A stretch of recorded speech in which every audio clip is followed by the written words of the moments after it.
I wanna fly in the blue sky. I wanna fly until I die. Здравейте! Казвам се Димитър Тодоров, магистър по икономика и с почти 8 годишен опит в сферата на криптовалутите. Нека да кажем няколко думи какво е това биткоин и защо и как сте попаднали в моя канал. Искам да ви дам някои препоръки от моя опит в криптосферата. В това видео ще научите какво е биткоин, как работи и как може да го използвате. Ще споделя и практически примери, като ще се опитам възможно най-достъпно да ви пресъздам информацията. Останете, моля, до края, за да разберете как да направите си първите стъпки в криптовалутите безопасно и уверено. Биткоин е първата дигитална валута от 2009 година, създадена от Сатоши Накамото, който е човек или екип от хора, които създават. И тя не съществува като банкноти или монети. Представете си го като електронни пари, които може да ползвате за онлайн покупки, както и за физически покупки и за онлайн транзакции, за превеждате пари. Давам следния пример. Пращаме пари на приятел в чужбина. Вместо да използвате традиционната банкова система и да плащате такси, изпращате биткоин директно, като транзакцията отнема само няколко минути и с новите технологии на биткоин на Lightning дори е безплатна. Няма да има въпроси от банката, откъде ги имате тези пари, ако сумата е над 10 000 лева, произход на парите и така нататък.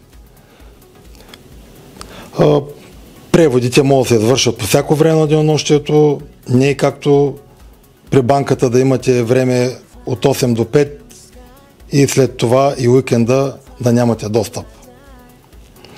Ако парите в банката са като хартиена поща, биткоин е като имейл. По-бърз, директен и без посредници.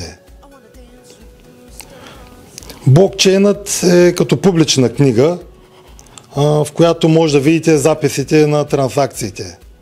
Например, ако купите кафе с биткоин, транзакцията се записва в тази книга. Всеки блок е като страница от книгата. За валидиране на транзакциите са майнерите, това са хора или компании, които проверяват транзакциите и ги записват в блокчейна. Те използват мощни компютри и решават сложни математически задачи, но няма да заобавяме в тази част, понеже това е много техническо и няма нужда да разбираме от това. На нас не е важно, че миньорите валидират транзакциите и за награда получават биткоини като награда. Биткоин няма централен офис или управител. Не можем да се обадим по телефона и да кажем: ало, биткоина ли е?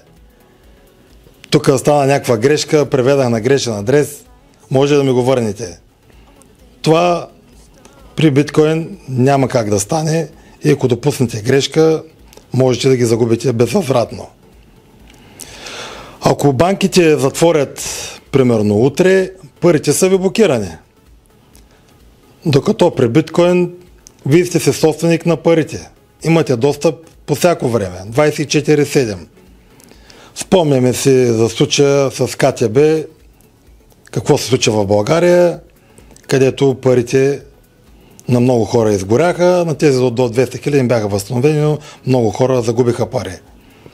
Знаем също за случая, който беше, мисля, че 2014 в Кипър, когато имаше сериозен проблем с банковата система и примерно хората можеха да теглят само по определена сума евро на ден. Всъщност ти имаш пари, но банката решава кога ще имаш достъп до тези пари или не. Защо биткоин е толкова популярен? С неговия халвенинг или намаляне добива на миньорите на всеки 4 години, инфлацията към днешна дата е под 1%. И биткоин, нали, както всички знаем, е ограничено 21 милиона. Лесен е за международни транзакции. Няма нужда от банки, които да извършат, и таксите са минимални. Сигурен, никой не може да фалшифицира биткоин. Това е, нали, с хартийките, които разполагаме, много често навлизат, нали, фалшиви пари. Ако искате да навлезете в дигиталната ера, биткоина може да се разглежда като дигитално злато. Биткоин е една страхотна опция, като си има предвид, че последните години цената му много нараства. Как да стартираме с биткоин? Чисто практически. Създаваме портфел. Портфел е като дигитална сметка. Можете да използвате мобилни приложения като Electrum, Exodus или Trust Wallet. Те са безплатни и лесни за настройка. Откъде да купим биткоин? Аз лично препоръчвам за начинаещи, особено централизираните борси, като Binance, Coinbase, Bybit навлезнаха много сериозно последните години, аз също ги ползвам, съм също много доволен. Те предлагат и карта на MasterCard, когато решим да разкешваме или за ежедневни плащания, са една много добра алтернатива. Coinbase също разполагат с карта за разплащане. Това ни прави достъпа до всякакви услуги, дори за купуване на неща от първа необходимост, нали, много лесен. Ledger също вече предлагат карта, която много помага за разпространението и за използването на биткоин, защото до сега се смяташе, че само се съхранява и, нали, не се използва. По този начин вече има едно чисто практическо използване на биткоин. За по-голяма сигурност използвайте хардуерен портфейл като Ledger и Trezor. Това са така нарече Cold Storage, където е най-сигурно съхранение за биткоин и други криптовалути. Те са офлайн и почти невъзможно да бъдат хакнати. Друг практически пример.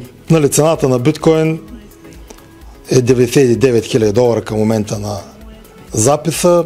При няколко дена достигна до 103-104. Сега леко върна под 100 000. И, нали, много хора се бъркат, когато им кажа, нали, закупи се биткоин, те веднага смятат, ама той струва 100 000 долара, нали, това е невъзможно. Няма нужда да купувате цял биткоин. Да, би било страхотно, но към днешна дата е трудно да закупите цял биткоин. Просто може да закупите някаква част от него. Примерно 0,001 биткоин, нали. Или това са да закупите сатошата, стотинките, нали, на биткоин. Друго, нали, за начинаещи, не инвестирайте повече от това, от което може да изгубите, което може да си позволите да изгубите. Като начинаеш, винаги може да объркате, което това да доведе до тотална загуба на вашите активи и на парите, които вие трудно сте спечелили. Често срещани грешки, които част от тях и аз съм допускал, и затова сме тук, нали, за да може да ги предам на вас, за да може вие да не ги повтаряте тези грешки. Не купувайте биткоин, нали, от социалните мрежи или от непознати, защото това не е добра идея, може да е някоя измама. Друго много важно нещо, не споделяйте вашите лични ключове. Това е все едно, че дадете пин кода на банковата си карта и парите ще се изгубят. Избягвайте да инвестирате емоционално. Направете проучване, запознайте се и така. Когато ме питат в какво да инвестирам, винаги първо казвам. Първо се запознайте, YouTube, има вече книги на български, както и тук може да видите, страхотни книги. Преведени, преди имаше много информация на английски, в момента е много достъпно. Има на български преведени. Стандарта биткоин, на ванката книгата от BG Crypto Network, нали, която току-що издаде и тя е страхотна. Препоръчвам. По този начин това много ще ви улесни. Биткоин е новаторска технология, която навлиза все повече в наше време и нали, няма как да избегне, нали, не можем да избягаме. Има такива твърдоглави като Питър Шиф, който е привърженик, нали, на златото и продължава да твърди, че това е някаква понци схема или някаква пирамида. Вчера, примерно, говорих с един приятел и му казах, нали, че занимавам от 2017, да инвестирам в биткоин, образовам се, харесваме темата, нали, така нататък. И неговата реакция беше някакви схеми, пирамиди, а той е интелигентен човек, образован човек, но не се е направил проучването и смята, че това е някаква пирамида. Но, както сме казали, всеки купува биткоин на цената, на която заслужава. Ако искате персонализирана помощ, съвети за сигурност, как да съхранявате вашите биткоини, запишете се за нашата консултация. Ще ви помогнем да се ориентирате в света на биткоин и криптовалутите, където има много възможности, но има и много големи шансове някъде да сбъркате и да изгубите парите си. Затова ви препоръчвам образование. Ако имате някакви персонални въпроси и проблеми, може да се обърнете към нас. Може да посетите нашия уебсайт за информация и ресурси. Линка е в описанието под видеото. Благодаря ви, че гледахте и до следващия път!